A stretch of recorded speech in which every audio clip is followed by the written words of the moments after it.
देखो बेन 10 की कॉमिक जब आएगी तब देखा जाएगा, लेकिन क्यों ना तब तक बेन 10 और डैनी फैंटम की इस क्रॉसओवर फैन कॉमिक के मजे लिए जाएं, जिसका नाम है 5 Years Later, जिसे क्रिएट किया है द इंक टैंक चैनल ने। और इस सीरीज के बारे में तुमने जरूर ही सुना होगा, जिसे तुम YouTube में फ्री में देख भी सकते हो और इसका लिंक मैं डिस्क्रिप्शन में भी दे दूंगा। और इस चैनल पर मैं ये सीरीज स्टार्ट कर रहा हूँ जहाँ पे मैं इसी फैन मेड कॉमिक को एक्सप्लेन करूंगा, जिसके बारे में तुमने शायद सुना होगा और शायद ये देखा भी होगा, लेकिन फिर भी इस वीडियो को देखना, या फिर तुमने इसके बारे में कभी सुना नहीं या इसे देखा नहीं तो इस वीडियो को एंड तक जरूर देखना ही देखना। और हाँ, इस सीरीज में मल्टीपल वीडियोस होने वाली है। इस वीडियो के अंदर मैं 2 एपिसोड्स को एक्सप्लेन करने वाला हूँ और आने वाली वीडियोस में बाकी एपिसोड्स को एक्सप्लेन किया जाएगा। और मेरी तरह अगर तुमने डैनी फैंटम शो नहीं देखा था बचपन में तो कोई दिक्कत नहीं, क्योंकि एपिसोड 1 के स्टार्टिंग में ही वो अपनी पूरी स्टोरी का रिकैप दे देता है।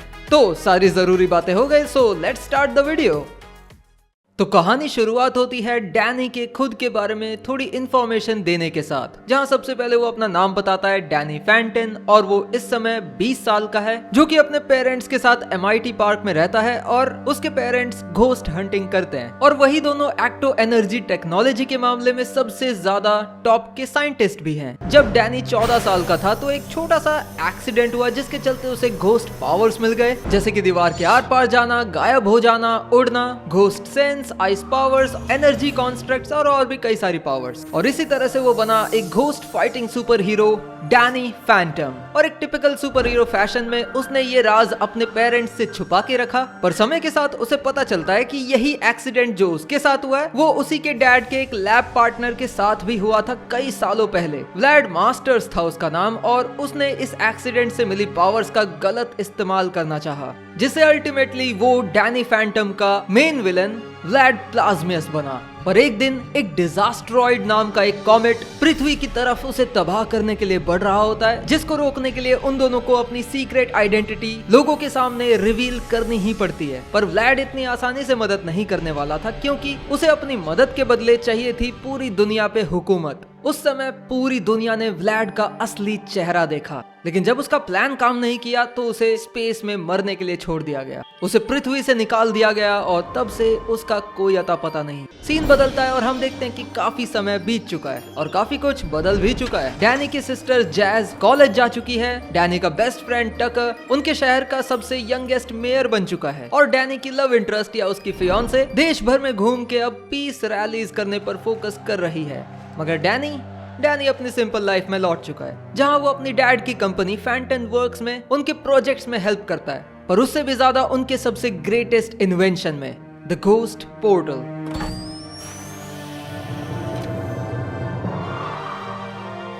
जो कि बेसिकली गोस्ट जोन में जाने का एक जरिया है, और टेक्निकली उसी से डैनी को उसकी पावर्स भी मिली थी। उस डिजास्ट्रॉइड के बाद से हर एक पुलिस ऑफिसर के पास अब फैंटन टेक का एक वेपन भी होता है किसी भी थ्रेट से निपटने के लिए। और अब क्योंकि घोस्ट हंटिंग ज्यादा किसी काम की है नहीं, तो इसलिए डैनी के डैड ने अब एक न्यू हॉबी पकड़ ली, क्रॉस डायमेंशनल ट्रैवल। उनका मानना था कि गोस्ट पोर्टल से अगर गोस्ट जोन नाम के एक डायमेंशन में जाया जा सकता है तो इससे और भी डायमेंशंस में जाने का रास्ता जरूर बन सकता है। लेकिन समय के साथ कुछ भी हाथ नहीं लगने के कारण उनने मानो हार मान ली। लेकिन उसके डैड की यह हालत डैनी से देखी नहीं गई, तो इसलिए उसने अपने डैड के नोट्स को खुद ही उठा के स्टडी करना और उन पे काम करना शुरू कर दिया। और काफी लंबे समय तक मत्था मारने के बाद उसने फाइनली एक ऐसी एनर्जी को ढूंढ निकाला जिससे शायद उसके डैड की थ्योरी प्रूव हो सकती थी। पर उसने अपने डैड को बताने से पहले इसे खुद ट्राई करके देखना सही समझा।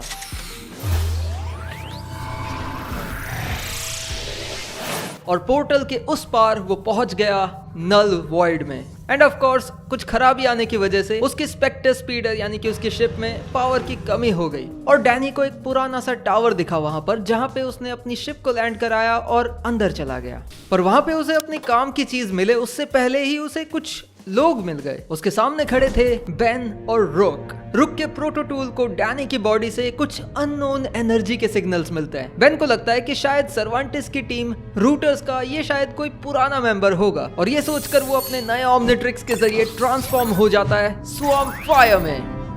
It's hero time!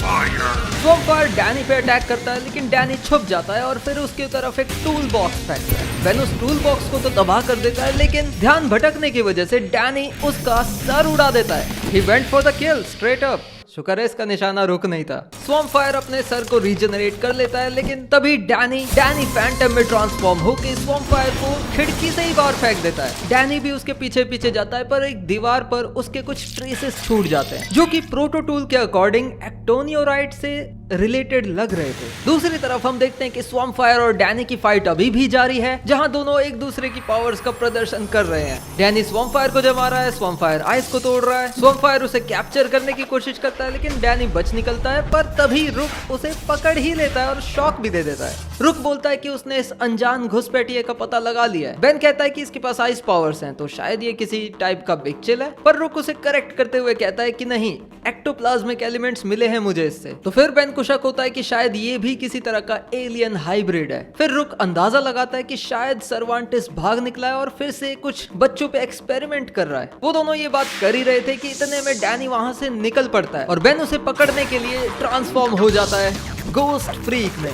जिसकी पकड़ के आर पार डैनी नहीं जा पा रहा था। और बेन गोस्ट फ्रीक की टेलीकिनेसिस पावर को यूज करके डैनी पे कुछ पत्थर फेंक के मारने ही वाला था कि तभी डैनी ने अपनी गोस्ट स्क्रीम से गोस्ट फ्रीक को दूर पत्थर पर दे मारा। पर बेन इतने से तो नहीं हारने वाला था, तो इसलिए वो ट्रांसफॉर्म हो जाता है एको में और बहुत सारे क्लोन्स बना लेता है और फिर करता है अपना सबसे बड़ा अटैक, एको स्टॉर्म।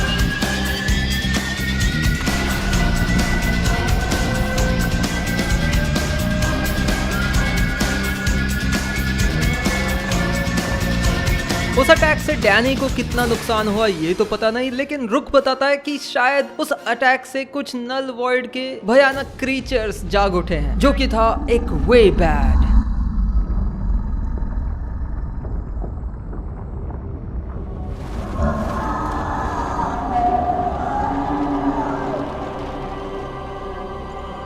जेट्री बनकर बेन भाग निकलता है। वो रुक से कहता है कि तुम उस घोस्ट बॉय को ढूंढो और मैं वे बैड को संभालता हूँ। रुक डैनी को सरेंडर करने के लिए कहता है, पर डैनी तो आराम से खड़ा होकर उस वे बैड को देख रहा है। रुक डैनी को बताता है कि ये एक म्यूटेटेड टोकू स्टार है, इन्हीं बीस्ट का इस्तेमाल करके हमारी दुनिया पर अटैक किया गया था, तो इसलिए हमने इन्हें यहाँ नल वॉइड में भेज दिया था। और ये पता चलता है कि खतरा कौन है, डैनी बेन की मदद करने के लिए निकल पड़ता है। वहीं दूसरी तरफ हम देखते हैं कि वे बैड से डर के बेन छुपा हुआ है और डैनी उससे कहता है कि हम बाद में झगड़ लेंगे, पहले हम साथ में मिलके इसको ठिकाने लगाते हैं। बेन मान जाता है और फिर वे बैड की एक वीकनेस बताता है डैनी को, जो कि है उसका फिन। वो दोनों ये सब डिसाइड कर ही रहे थे, इतने में उस वे बैड ने एक एनर्जी बीम को चार्ज करके अपने मुंह से उनकी तरफ शूट कर दिया, पर बेन फटाफट से फीडबैक में ट्रांसफॉर्म होके उस एनर्जी ब्लास्ट को एब्जॉर्ब कर लेता है। उस बीम की एनर्जी बहुत ज्यादा होने की वजह से फीडबैक उसे नहीं संभाल पा रहा था, तो उसने उसे ऊपर की तरफ शूट कर दिया और डैनी उसी एनर्जी को रीडायरेक्ट कर देता है वापस से वे बैड की तरफ। और फिर वो दोनों एक साथ मिलकर टोकू स्टार पर हमला करने लगते हैं और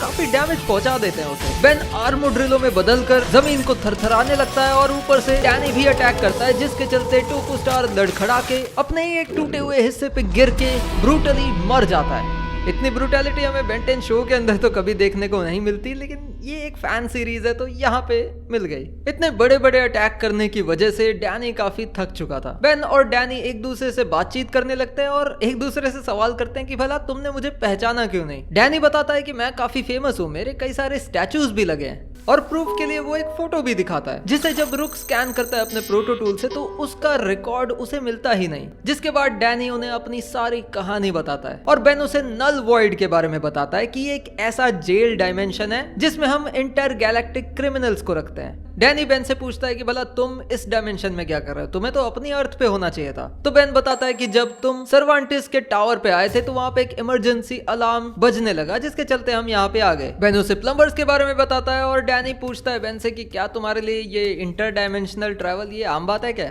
बेन बोलता है कि तुम्हें आइडिया भी नहीं है मैंने क्या क्या देखा है। उसके बाद बेन और रुक डैनी को प्लम्बर हेडक्वार्टर्स में ले गए ताकि वो डैनी को उसके डायमेंशन में वापस भेजने की तैयारी कर सके। पर दूसरी तरफ डैनी के डायमेंशन में हमें एक मिस्टीरियस फिगर अपीयर होता हुआ दिखता है, जो कि वही था, वो वापस आ चुका है।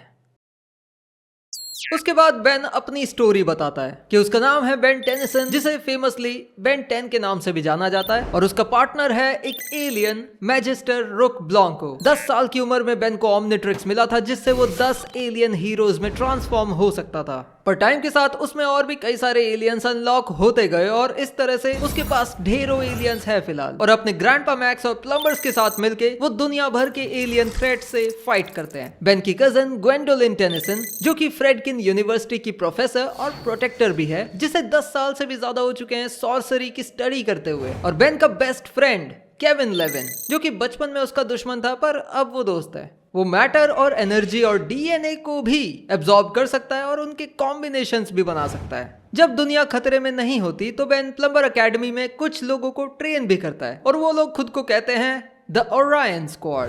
बेन को लोग काफी मानते हैं और बेन को भी अपनी लाइफ काफी पसंद है, पर ये हमेशा इतनी आसान नहीं थी। उसने कई बार कई अच्छे लोगों को खोया भी है, जैसे मैजिस्टर लैब्रेड, और उसने कई मिस्टेक्स भी की, जैसे जब वो केविन तक को मारने के लिए तैयार हो गया था। उसने कुछ पलों के लिए यूनिवर्स तक को अपने हाथों में पकड़ के रखा था, लेकिन ये तो कुछ भी नहीं, अभी तो चीजें और अजीबोगरीब होने वाली है। बेन की स्टोरी वाला पार्ट खत्म। Cut to next shot. एक दूसरे डायमेंशन डैनी के डायमेंशन में हम देखते हैं कि व्लैड वापस आ चुका है और वो जा रहा है अपने पुराने मेंशन की तरफ। वो खुद से कहता है कि मेरे अपने लोग मेरे ही खिलाफ हो गए, शायद मैं यही डिजर्व करता था। अपने मेंशन की लैब में घुस के वो अपनी एक पुरानी फोटो को देखता है और याद करता है 26 साल पहले का वो कॉलेज में हुआ एक्सीडेंट, जिससे उसे वो घोस्टली पावर्स मिली थी। और वो अपनी ट्रेनिंग, अपने अच्छे दिन और अपने डिप्रेसिंग पास्ट को याद करने लगता है।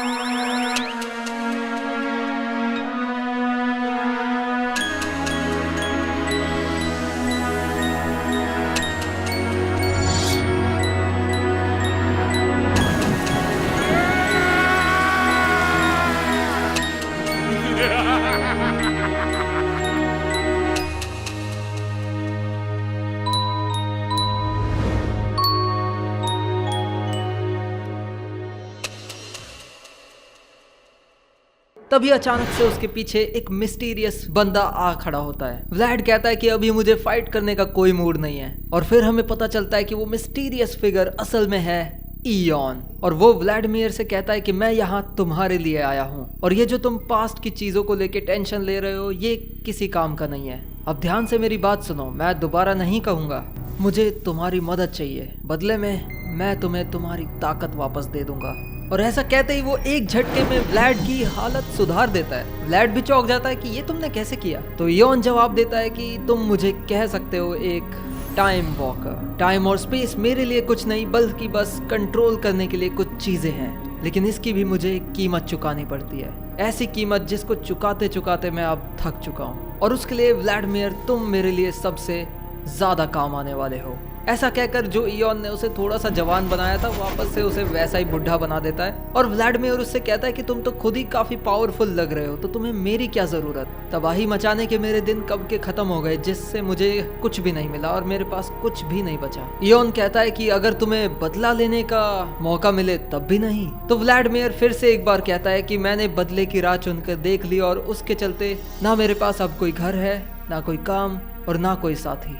इयॉन चुटकी बजा के उन दोनों को टेलीपोर्ट करके व्लैड के उसी ओल्ड मेंशन की छत पर ले जाता है। इयॉन कहता है कि अगर तुम्हारे पास कुछ नहीं है तो तुम्हारे पास खोने के लिए भी कुछ नहीं है। ये जगह देख रहे हो, तुमने इस दुनिया में बहुत कुछ अचीव किया है, लेकिन लोगों ने तुम्हें रिजेक्ट किया। अगर मैं कामयाब हुआ तो मैं तुम्हें ये पूरा यूनिवर्स दे सकता हूँ, जिसे तुमसे कोई भी नहीं छीन पाएगा। इयॉन उसे मनाने की पूरी कोशिश कर रहा है, लेकिन व्लादिमीर भी पूरी तरह से इयॉन के इंटेंशंस को क्वेश्चन कर रहा है कि तुम मुझे ये पूरा यूनिवर्स क्यों दोगे, इससे तुम्हें क्या मिलेगा। जिसका जवाब देते हुए इयॉन कहता है कि अगर मेरा मकसद पूरा हो गया तो एक आधा यूनिवर्स तुम्हें दान दे दूंगा, तो उसमें मेरा कुछ बिगड़ नहीं जाएगा। मैं किसी बड़ी चीज के पीछे हूँ। सीन शिफ्ट होता है टू बेन्स डायमेंशन, जहां हम स्पेस में देखते हैं एक प्लम्बर हेडक्वार्टर्स जिसका नाम है ओरायन सिग्नस डिस्ट्रिक्ट, जहां रुक ने सीक्रेट सैटरडेज के जैक को कांटेक्ट किया हुआ था कुछ जानकारी पता करने के लिए, पर उसका कुछ फायदा हुआ नहीं। सैटरडेज की फैमिली ब्लड लाइन का कनेक्शन ओरिजिनल प्लम्बर्स से था, जब वो सुपरनैचुरल चीजों के ऊपर फोकस करते थे इंस्टेड ऑफ एलियंस। रुक ने उनसे गोस्ट के ऊपर कुछ फाइल्स की रिक्वेस्ट करी है, और उसी दौरान ग्वेंडोलिन भी रिसर्च कर रही है क्रॉस डायमेंशनल स्पेल्स के ऊपर, ताकि किसी तरह से एक पोर्टल बनाया जा सके जिससे गोस्ट एनर्जी को टैप किया जा सके